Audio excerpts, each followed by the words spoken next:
Hey guys, Nitno here. Today we'll be going over a new player guide for Escape from Tarkov. The goal of this video is to teach the new player or someone who has say 10, 20 hours in the game and just needs help making sense of all of it. When you first start off in Tarkov, it's as if you're looking up at a mountain thinking, how the hell am I going to get up there? But piece by piece, step by step, you'll get there, learn from your mistakes, and just keep grinding, and it is a rich and rewarding game. With a little bit of patience and a little bit of banging your head against the wall, you'll definitely get there. So if you're brand new to Tarkov, basically the content loop is gearing up your character, doing raids, hopefully getting some loot, completing some quests, and then extracting, and you'll be gaining experience along the way, leveling up, unlocking traders, and basically just progressing your character like an RPG. So before you even start raiding, you should be checking out your traders. Your traders are actually where you're going to get all of your quests. So you want to click on them, then you want to click on the tasks menu at the top and accept any of the tasks that they have available. Traders will also be where you're going to buy a lot of your equipment, especially your beginner loadouts.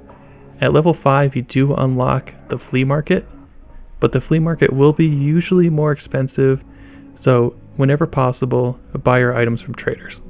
So another feature in the main menu will be Hideout. It's definitely something you want to check out, but as a new player, I wouldn't spend all of my time there. Maybe when you're around level 15, 20, you might want to put a little bit more money into the Hideout, but it's easily a way to sink a lot of funds, and you could go broke if you spend all your money in the Hideout. So definitely check it out, get familiar with it, but I would not spend all of your money in the Hideout. If you're a standard edition user, you'll actually be able to increase your stash size with the Hideout, so that might be something you want to work towards with the Hideout, so definitely check it out. Now, of course, we have the character tab. That's where you're going to equip all your items on your character, and also you're going to be able to manage your stash. Let's go ahead and build what I would suggest for a beginner loadout. I know everyone has their own preference, but this is what I would use. First off, we're going to go to Prapor level 1. And then we're going to buy an SKS as well as some PS ammo for it. I suggest the SKS because it has good medium and long range capabilities as well as pretty good stopping power with that 7.62 ammo. Next up, we're going to head over to the Therapist. Every raid you want to have your basic meds, so that means a bandage, AI2, splint, and painkillers. That will help you get out of any situation with at least the basic meds. Next up, you're going to be heading over to Ragman, and you're going to be buying this SSH-68 helmet. It might not look like much, but there's a good chance it'll save you from getting one-tapped in the back of the head. Now, as far as chest armor, there is P.A.K.A. armor available at Ragman level 1, but I really wouldn't suggest using it very often. It might stop some buckshot, or it might stop a pistol round or two, but really it's not going to do that much for you. You're better off going over to the flea market as long as you have it open, and you're going to be looking for armor that's class 3 or above. Basically, you can right click any armor and it will give you the inspect option and you can see what class it is. For instance, I'm going to be going with this Karasa armor. I'm going to be looking for something that's around durability 30 plus or something that I can repair to that. Basically, if you buy an item that's damaged, you can right click it, repair, and it'll cost you a little bit of money, but it's often cheaper than buying brand new armor. So especially early game, I would suggest buying used level 3 armor instead of P.A.K.A. armor. As for a vest, you can buy one also from Ragman level 1. That'll cost you around 10k. Or you could go ahead and buy a scav vest off the flea market for around 6k. Or option 3, you can just kill a scav right away and take his vest. Now before we go into a live raid, I want to make sure that you're aware that there is an offline mode, also called PvE mode. I highly suggest opening up offline mode and turning the scavs off, and then trying to find every extraction on the map. The worst thing that happens to every new player is they have a great raid, and then they realize they don't know how to get out. They don't know where the extractions are. They start alt-tabbing and Googling mid-raid, and then they die as they're trying to Google. So make sure to go to PvE mode and just run around the map and learn all the extractions. It might take you 20 minutes or so, it might be a little bit boring, but it will pay off big time in the end. So that leads me to the number one most important thing in Tarkov is map knowledge. Obviously, as a new player, you're not going to know anything about the map. So really, you just want to keep playing and definitely explore in PvE mode. And honestly, it's not going to come overnight. It's just going to come from playing and playing and playing. But just know that map knowledge is king in this game.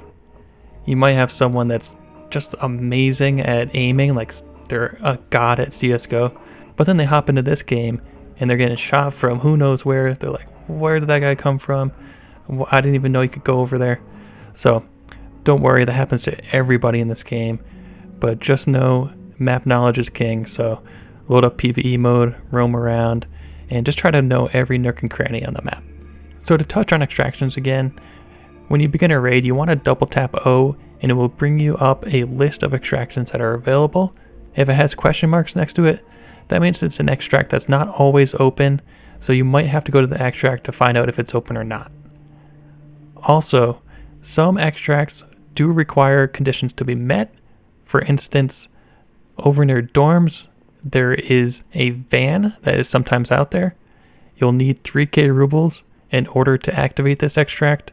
If you don't have the money, it won't allow you to extract out of it.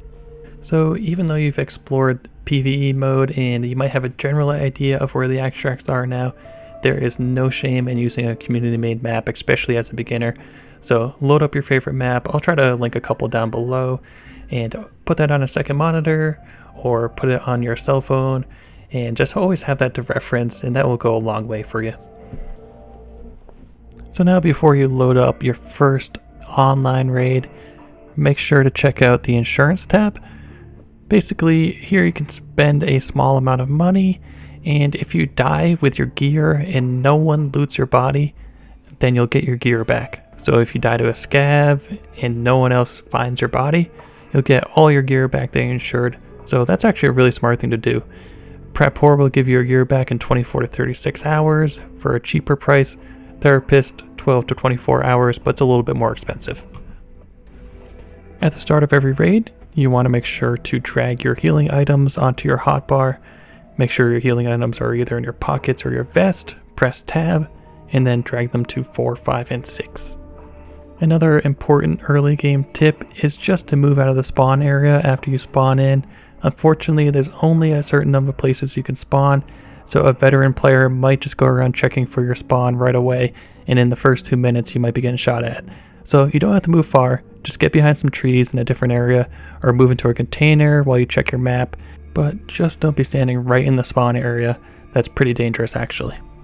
Going into a map, you always want to have a plan in mind, whether that be questing, getting player or scav kills and PvPing, or just looting items.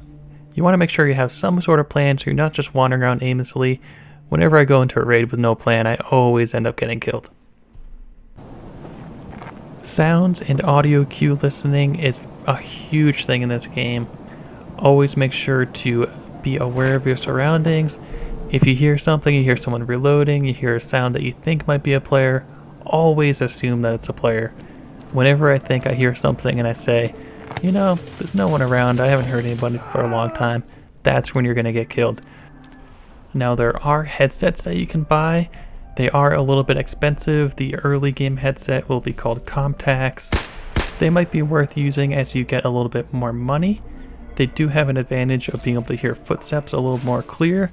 Unfortunately, there are some downsides, like you'll be able to hear your footsteps and rustling in leaves as you go by a little bit more loud.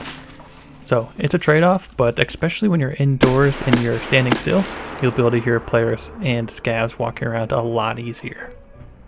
I'd also suggest to take your time, especially as a new player. The raids are plenty long enough for you to do whatever you need to do. Focus on maybe looting at the beginning or heading to your questing destination. Whenever you run around full sprint at the beginning of the map, you're just going to be running into players that are looking at the common areas and just waiting for someone to come sprinting by.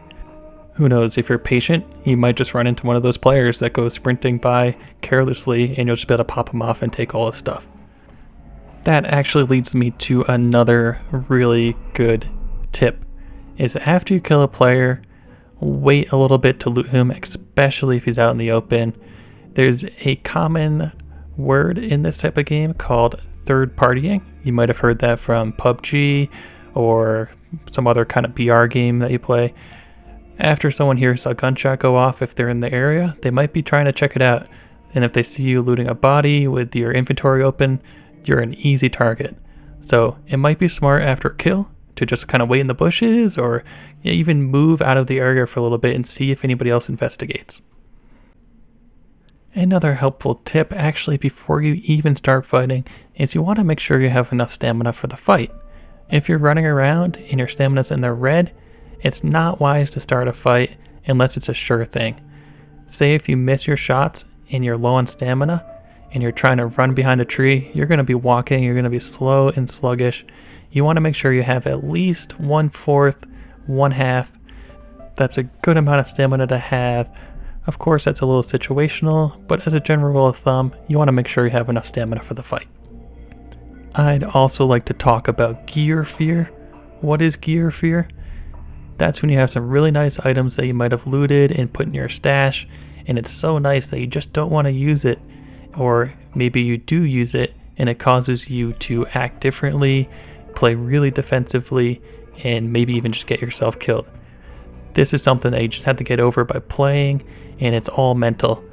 One of the best ways to do this and to get over this is to just use your good gear. Say you got an M4 from a scav run, don't let it just sit in your inventory forever. Grab some good armor from the flea market and get some nice ammo and go out with the M4 and have a really good raid. Now, of course, sometimes you go out with your nice M4 and you just die right away, and it sucks. It really, really sucks. But every person that plays Tarkov has had those moments, but also the veteran players will tell you they've had some amazing raids when they finally use their gear. So it's just something they got to get over. I would suggest using whatever gear you have and try not to get too hung up if you do die with it. So as you play Tarkov, you might have seen someone run out with just a hatchet and no equipment on at all. The reason they're doing this is they're trying to get a quest done for free, or they're trying to loot some kind of rare item. I would actually suggest to not do this. You want to at least have a pistol on you. It's only 7k. If you actually want to do a little trick, you can insure the pistol, then you can go up to a scav, the first one you see, shoot him in the back of the head, take his equipment, then you can go to a bush and throw your gun in there. That way you'll get it back in insurance. So that way, that's basically a free run, and you don't have to go doing a hatchet run or anything. Just do a pistol, shoot a scav, take his equipment, throw your gun away, and then you've got a worry-free run as well. So one more thing I want to talk about in this video that we haven't really touched on is using the scav. That's actually a very important aspect to the Tarkov gameplay loop. You want to be using your scav every cooldown you have, especially as a new player. You can earn a lot of easy money that way, and you get a free loadout every single time you use your scav. So if you survive with your scav, you can transfer that loadout over to your PMC and use it on your PMC. One thing to note is that your scav does not share experience points with your PMC, and also the only quest that you can really complete on your scav to share is gathering quests. So if your PMC has a quest to collect cans of meat, you can do that on your scav and then transfer the items over to your PMC character. So scavs are all about scavenging. Hopefully when you spawn in, it'll be about halfway through the raid and a lot of the action will have already happened. So you'll be looking for dead PMCs to loot, and also just checking all the common loot areas and checking shelves. And basically you just want to exit every raid with a full bag of loot that you can sell on the flea market or you can use on your PMC. So with the introduction of 0.12 patch, we now have what's called hidden caches on customs, woods, and interchange. So what are hidden caches? They're exactly what they sound like. There'll be little buckets in the ground or a pile of sticks covering a hole, and you want to go up and loot them, and they have kind of semi-random loot and they actually spawn some pretty nice items if you go and check them all. So I would actually tailor my scav routes around checking all of those hidden caches. I'll try to include some information down below on where you can find these caches. As a player scav, you will be friendly with AI scav. That's actually really nice. It'll make looting a little less dangerous, and they'll have your back if a player starts shooting at you. Now you can kill other AI scavs, but if another AI scav sees you do that act, they will shoot at you and become hostile. But on the flip side, if you're in the middle of nowhere and there's only one AI scav, you can kill him, and then the other AI scav will not know at all, and you can go up to them and they'll still be friendly with you. Now when it comes to other player scavs that you might come across, there is kind of an unwritten rule to be friendly with each other. You might want to do the Q and E wiggle back and forth to show you're friendly. Honestly, it's 50-50 though. If they're going to be friendly back, they might just try to shoot at you on the spot. But honestly, if you're up for taking the risk, some of my most memorable and interesting experiences have been teaming up with random players on the spot that I just met randomly. So it's up to you if you want to try that. One way to identify player scavs is that only player scavs will have a gun on their back if they're carrying 2 weapons. You'll never really see an AI scav with 2 weapons, so that's one dead giveaway. Alright guys, so that pretty much wraps up the beginner guide. This was really meant to just kind of scratch the surface. There's so much more to learn in Tarkov, but hopefully that gives you a nice little foundation to start on. So if you guys found this helpful, I appreciate you guys hitting that sub button, like button, leave a comment. Either way guys, have fun in Tarkov, take it easy, peace.